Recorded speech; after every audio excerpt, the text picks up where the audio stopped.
Berita market kemarin ya, dari data-data yang keluar waktu hari Jumat 4 April kemarin, itu data dari untuk jam 1 siang itu ada dari Euro, itu ada German Factory Order, itu dari data previous sebelumnya itu ada 0,1%, di mana revisi dari 1,2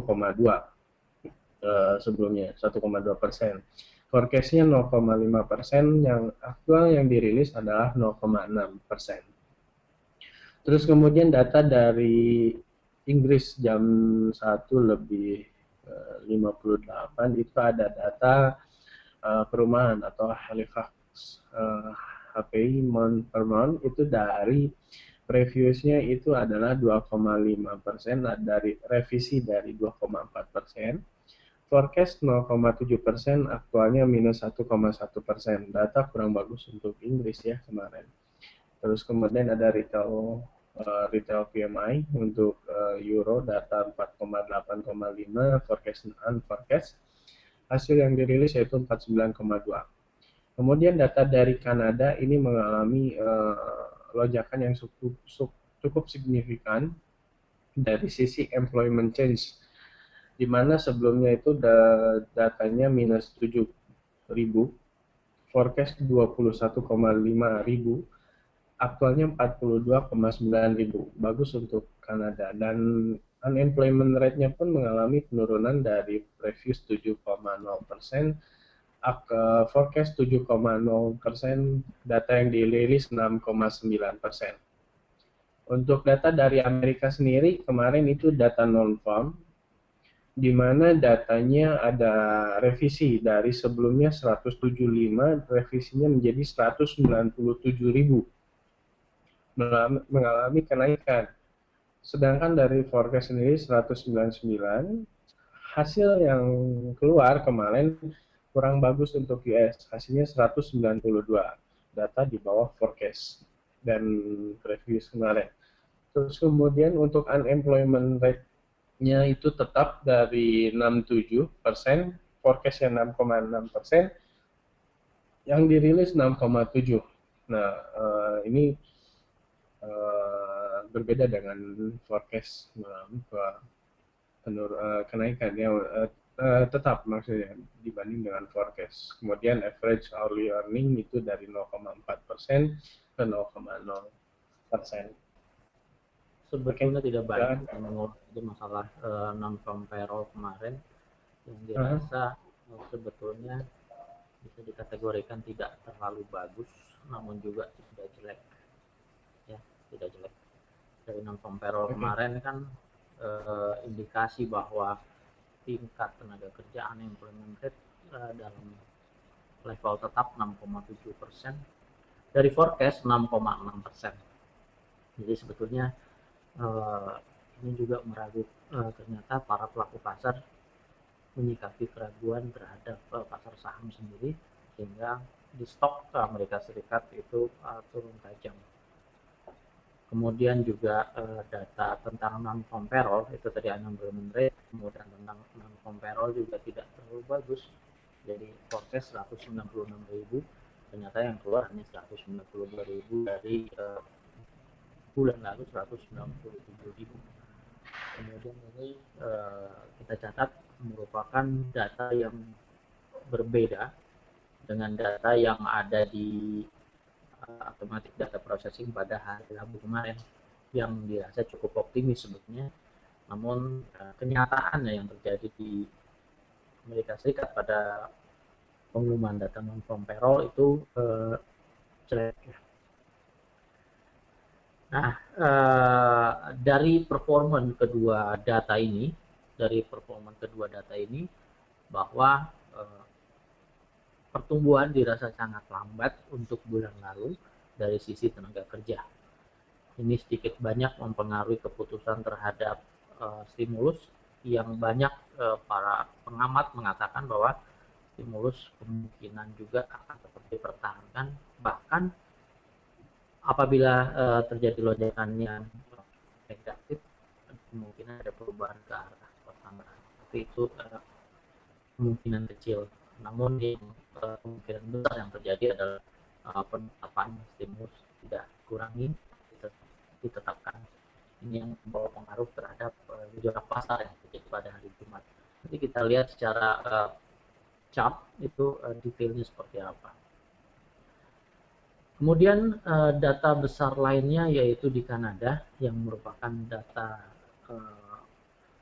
baru yang kita amati karena Kanada baru masuk di kita, yaitu di sini statistik Kanada juga memperlihatkan unemployment rate yang bagus dari 7% menjadi 6,9%. Kemudian forecast 7%. Jadi performa yang cukup positif sebetulnya di Kanada. Di samping juga data tentang employment change yang terjadi juga pertumbuhan sangat bagus, yaitu sampai ke 42,9. Dari grafik juga ini menunjukkan performa yang sangat bagus di Kanada, sehingga kita lihat di Kanada sendiri itu positif.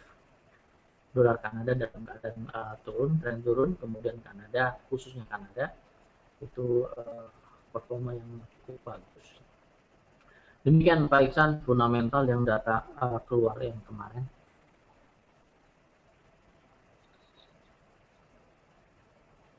Oke, dari Kanada sih kayak cukup menarik ya Pak ya, karena dari segi lonjakan kenaikan dan datanya juga cukup signifikan dibanding dengan data-data yang lain. Mungkin lebih bisa dibahas lebih detail lagi Pak untuk dari segi Kanadanya. Oke.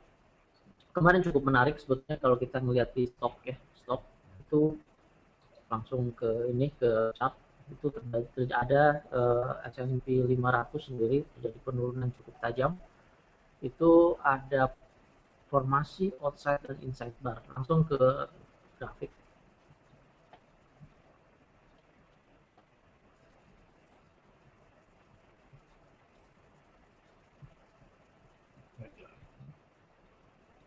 Nah ini dia, terlihat ya mereka.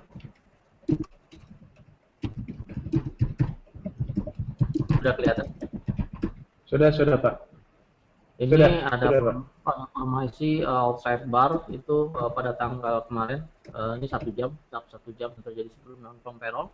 Kemudian non-farm payroll diumumkan dengan sedikit perlambatan, namun tetap pada unemployment rate 6,7%. Ini mengindikasikan bahwa harga ternyata para pelaku pasar melepas posisinya maupun memasuki posisi baru untuk posisi short.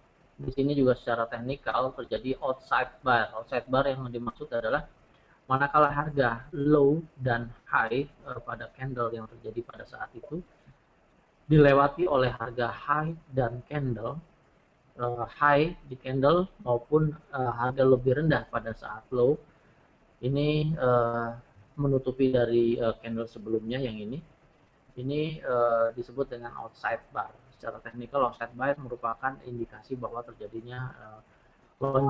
terjadinya tren harga yang berkelanjutan apabila harga low yang terjadi di harga candle sesudahnya yang ini break, sehingga ini indikasi bahwa terjadinya tren lanjutan. Ini terbukti dengan keadaan market yang terjadi pada hari Jumat, sehingga penurunan maksimal yang terjadi adalah sekitar 2.571 pip di S&P.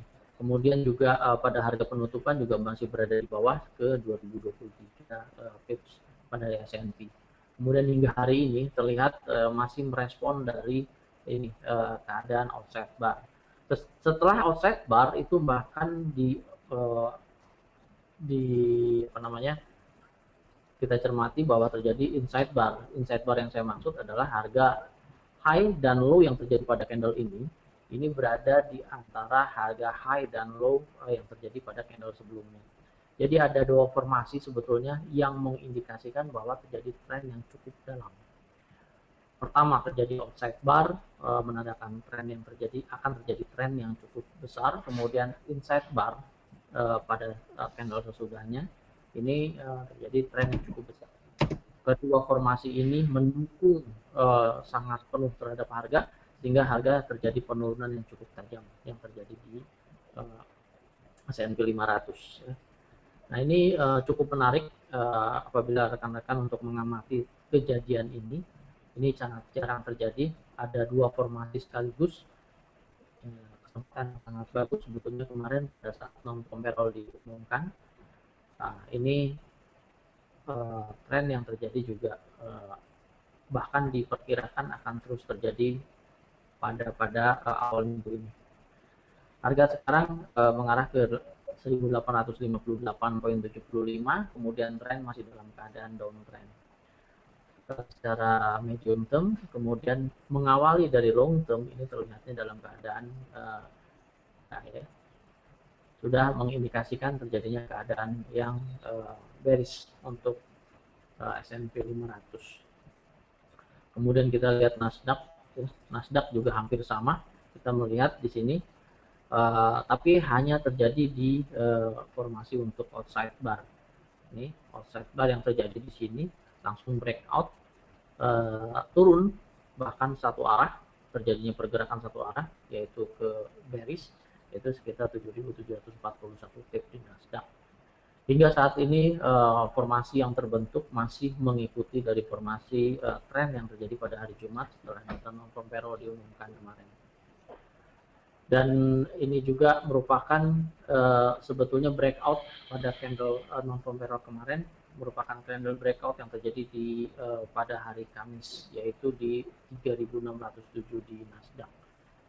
Ini terjadi breakout sehingga terjadi penurunan lebih lanjut pada hari itu. Kemudian di Dow Jones juga hampir sama. Kita lihat di sini Dow Jones hampir sama karakter untuk harga, terjadi outside bar maupun inside bar yang terjadi, sehingga instrumen ini diperkirakan akan terus berlanjut hingga awal minggu ini, maksimal dari 3 hari, karena harga untuk hari ini juga sedikit untuk dirilis untuk data-data Amerika. Kita melihat juga potensi untuk breakout ke 16.308 itu terbuka, sehingga terjadi penurunan lebih lanjut ke Dow Jones. Karena untuk menjemput harga tertinggi kemarin sangat besar powernya, harus dibutuhkan suatu fundamental data yang mempunyai kekuatan yang cukup sehingga angka 16.570 itu tercapai. Sehingga saya perkirakan harga seluruh stok Amerika untuk minggu ini, awal minggu ini, itu berkecenderungan untuk turun. Mungkin ada komentar Pak Iksan? Ya, dari data mengenai indeks ya, mengalami penurunan cukup tajam. Dilihat dari Bapak barusan membahas mengenai inside bar dan outside bar. Kalau boleh tahu nih Pak, bagi khususnya bagi rekan-rekan juga yang sekarang lagi bertransaksi, apabila terjadinya ada terjadi sebuah pola outside dan inside bar, kira-kira potensi yang ideal untuk di inside bar sama outside bar ini berapa fix kira-kira Pak untuk potensialnya? Sangat besar kalau dua. Ini yang idealnya ya. Kalau kedua formasi ini terbentuk sangat besar ya, di atas 70%-an. Bahkan kalau terjadi inside bar aja, hanya saat terjadi inside bar itu bagus sebetulnya untuk diikuti, sehingga dan ditambah juga kedua formasi ini bergabung, jadi sepertinya sangat bagus ya diikuti. Kemudian money management yang diterapkan juga sangat gampang untuk dilihat dari harga tertinggi dan terendah, tinggal hitung dari situ berapa persen resiko yang akan dihadapi. Jadi kalau kemarin kita melihat juga risiko yang terjadi, risiko pertama yang harus terjadi itu sekitar 1117 ya pips untuk di S&P ya. S&P kemarin cukup bagus. Kemudian ini juga banyak dibahas pada saat S&P keluar datanya. Ini sebetulnya formasi yang jarang-jarang terjadi ya, sehingga kemarin juga sangat menarik pada saat keluarnya data 2 jam sesudahnya, langsung di beberapa analisa ini dibahas masalah ini. Oke, silakan dilanjut Pak. Oke, langsung ke currency, kita langsung sorry. Nah, ini dia dolar yang terjadi kemarin pada saat non farm payroll ini terjadi lonjakan hingga pada saat penutupan juga harga ini chart daily yang saya lihat, kita kecilkan lagi ya, terjadi lonjakan, pinball terjadi, yaitu swing high terbentuk dengan maksimal 59 pips di dolar index, kemudian swing low terbentuk juga dengan ke dolar indeks ini diam untuk sementara waktu menunggu data-data, kemungkinan juga untuk minggu ini kan kebanyakan tentang inflasi awal, yaitu inflasi di bidang produksi ya, di beberapa market di Amerika juga kita lihat, sehingga sangat menunggu juga momentum selanjutnya sesudah ini. Kemudian kita melihat di dolar Kanada, nah ini sangat bagus di dolar Kanada, terjadinya penurunan di dolar, kemudian peningkatan di Kanada. Ini juga dipengaruhi dari laporan yang terjadi di data-data pada hari Jumat, yaitu employment change yang terjadi cukup bagus dari minus 7.000 menjadi 42.000. Ini cukup signifikan sehingga Kanada juga terpengaruh positif. Dan ini apabila kita melihat, nah itu dia formasi yang terjadi.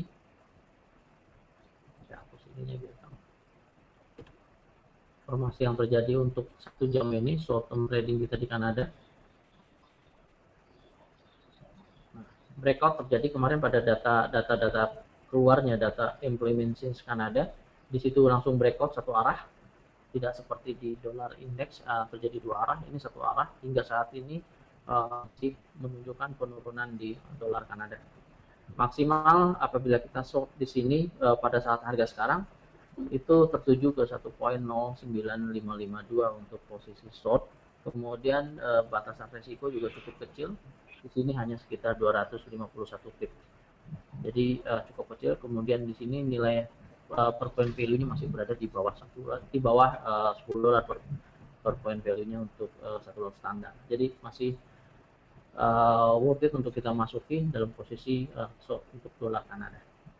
Kemudian ke dolar Swiss. Nah, dolar Swiss ini berbeda dengan dolar Kanada. Dolar Swiss sendiri untuk daily, ya untuk daily sendiri ini masih mendekati performance dari support yang terbentuk yaitu 0.893116. Kemudian tren yang terjadi masih dalam keadaan uptrend untuk skala kecil ya. Skala kecil di sini meskipun dalam keadaan chart daily. Ini masih kita masih menunggu formasi candle untuk menutup posisi di harga bullish atau candle yang terjadi ada cukup bullish berada di atas 0.89359, kemudian juga berada di garis ini accelerating trend line untuk resistance itu di harga di sini sekitar 400 di sini sekitar 0.89142. Kemudian kesimpulan yang bisa kita ambil dari dolar Swiss, kita masih dalam keadaan bullish untuk dolar Swiss. Untuk dolar yen, ya untuk dolar yen. Nah, dolar yen juga ini indikasi untuk kemarin pada hari Jumat kemarin mengindikasikan dolar dalam keadaan drop, kemudian yen penguatan di yen. Kita melihat di sini terjadi dua arah, ya swing yang terjadi pada non-farm payroll itu maksimal break untuk batasan atas kemarin 170 pips, kemudian batasan turun ke bawah hingga saat ini ke 621 pips untuk dolar yen. Kemudian dolar yen sendiri indikasi untuk down, kemudian di sini ke 103.163. Kemudian di euro yen yang merupakan alternatif untuk transaksi di yen yang cukup bagus sebetulnya pada non-farm payroll kemarin. Ini datanya terjadi juga pertama terjadi breakout di harga tertinggi yaitu di 229 pips terbaca untuk posisi up. Kemudian pada saat non-farm payroll sendiri sekitar 2 jam sesudah non-farm payroll itu terbaca 556 pips hingga saat ini tren menunjukkan masih dalam keadaan downtrend. Untuk euro yen, kemudian target target kecil ke 141,25. Kemudian di pound sterling juga sama, itu terjadi 2 kali terjadinya breakout, yaitu breakout harga tertinggi maupun breakout di harga swing terakhir yang di sini, sehingga harga yang terjadi kemarin di pound sterling itu boleh saya katakan cukup tidak menarik, karena low-nya sendiri tidak melebihi dari low pada saat data non-farm payroll. Jadi lebih bagus kita transaksi untuk di tadi ya, di dolar Kanada cukup bagus. Kemudian tren yang terjadi di pound sterling juga masih dalam keadaan downtrend, masih menunggu data-data untuk minggu ini. Kemudian di Australia, nah ini cukup menarik. Di Australia sebetulnya tren daily sudah mengalami breakout kemarin pada tanggal ini ya, pada tanggal 24 Maret jadi breakout di 0.90-an, sehingga pada saat ini terjadi di harga tertinggi di 0.9285. Kemudian harga saat ini masih berada di wilayah tren untuk bullish. Kemudian target untuk kenaikan untuk Australia sendiri di 0.93786. Kemudian kita lihat yang lain komoditinya.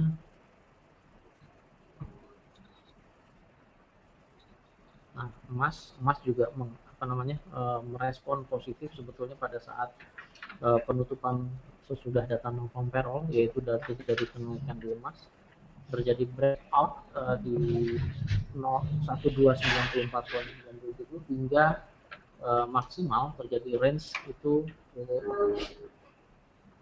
$11 ya, sekitar $11 di sini di emas.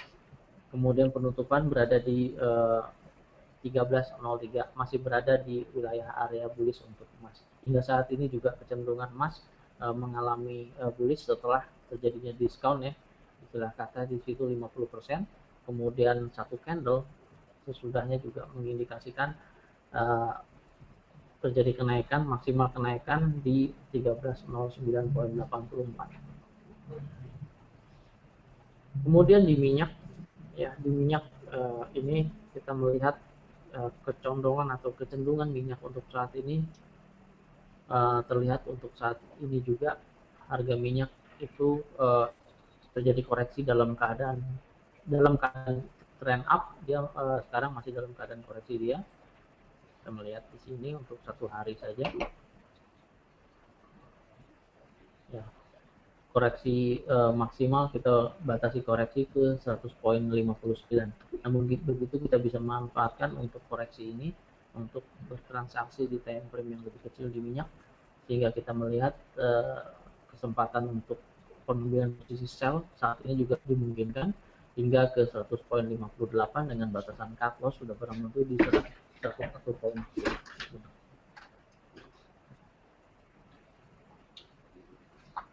Demikian Faisal. Ya, nih kalau dilihat sempat tadi kita bahas mengenai Kanada. Data dari Kanada itu kan bagus untuk data-data dari employment sama unemployment ya. Kemudian dilihat dari pergerakan market juga untuk Kanada itu juga mengalami penguatan. Bahkan kalau saya lihat dari yang Pak Dwi perlihatkan tadi mengenai Kanada, bahwa Kanada juga break di supportnya ya. Bisa dilihat yang daily-nya Pak. Tadi ada Oke, jadi juga cukup. Nah, dari trennya sendiri untuk supportnya sendiri itu udah break, potensi bagus sekali ya. Mungkin bisa lebih jelas lagi Pak dari ke market untuk Kanada. 1.081 Pak untuk penurunan jangka panjang ke chart daily dolar Kanada. Jadi potensi besar ya untuk Kanada ya di dolar Kanada.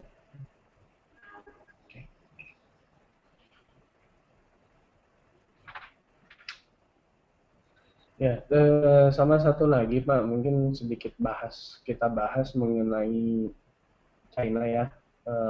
data dari Cina itu ada rencana untuk menggelar stress test dari perbankan, karena dilihat bahwa tahun 2013 kemarin bank-bank komersial Cina itu mengalami kredit macet, di mana mengalami lonjakan lebih dari 20% untuk bank komersialnya.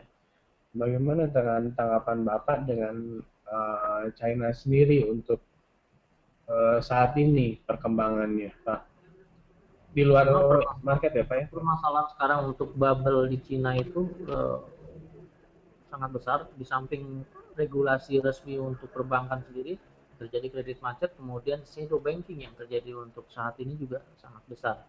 Kemarin kalau nggak salah risiko untuk gagal bayar sekitar 20% untuk di perbankan, sehingga sekarang regulator sendiri mengambil keputusan untuk meninjau ulang seluruh bank-bank yang terjadi di China. Apakah cukup sehat mereka memberikan bunga pinjaman ataukah seperti apa. Jadi keputusan saat ini sebetulnya untuk meredam keadaan yang terjadi dalam masa-masa bubble sekarang. Sehingga kemarin bulan lalu kalau nggak salah keputusan untuk perkiraan untuk pertumbuhan sendiri diturunkan nih menjadi 7,5%. Ini kita melihat ada prinsip kehati-hatian dari regulator, sehingga tindakan lanjutan saat ini sekarang ini adalah terjadinya stress test untuk beberapa bank yang dirasa cukup membahayakan perekonomian mereka apabila ternyata bank yang terjadi sekarang memberikan suku bunga yang cukup tinggi terhadap kreditur, sehingga dikhawatirkan sewaktu-waktu perbankan sendiri terjadi kolaps apabila tidak dikontrol secara ketat.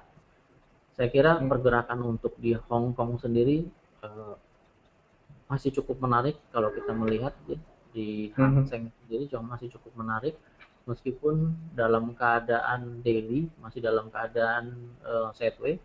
Namun begitu time frame yang lebih kecil masih menunjukkan tren-tren yang menunjukkan sikap jelas di Hang Seng. Seperti itu karakter di Hang Seng.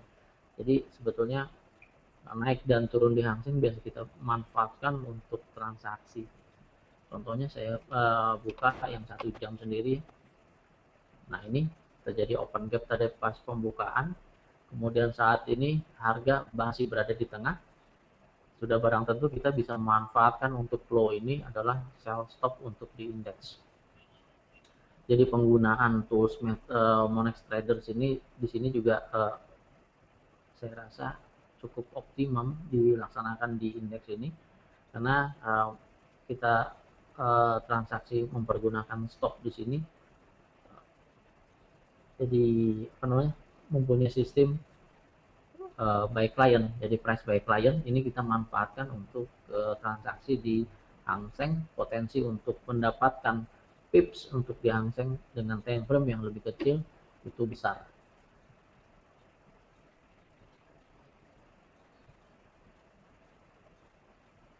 Demikian Pak. Ya, kalau dari sisi Nikkei Pak, gimana Pak? Rencana ini juga ada meetingnya nanti besok 8 April dari schedule dari BOJ ya untuk monetary policy meeting minutes. Bagaimana dengan indeks Nikkei Pak? Kemarin sebetulnya terjadinya peningkatan pajak penjualan di Nikkei di Jepang sendiri dari 5% ke 8%. Dari perubahan harga cukup bagus sebetulnya kemarin ya. Tapi ternyata hingga hari ini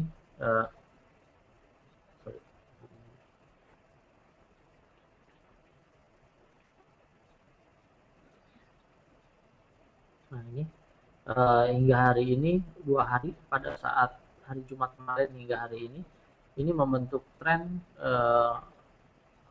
channel dalam keadaan turun ya, channel turun. Dari kemudian potensi untuk breakout kita masih melihat ke 261.5. Sorry. Itu pas pipa. Ya. Nah ini kemarin cukup bagus sebetulnya untuk di Nikkei.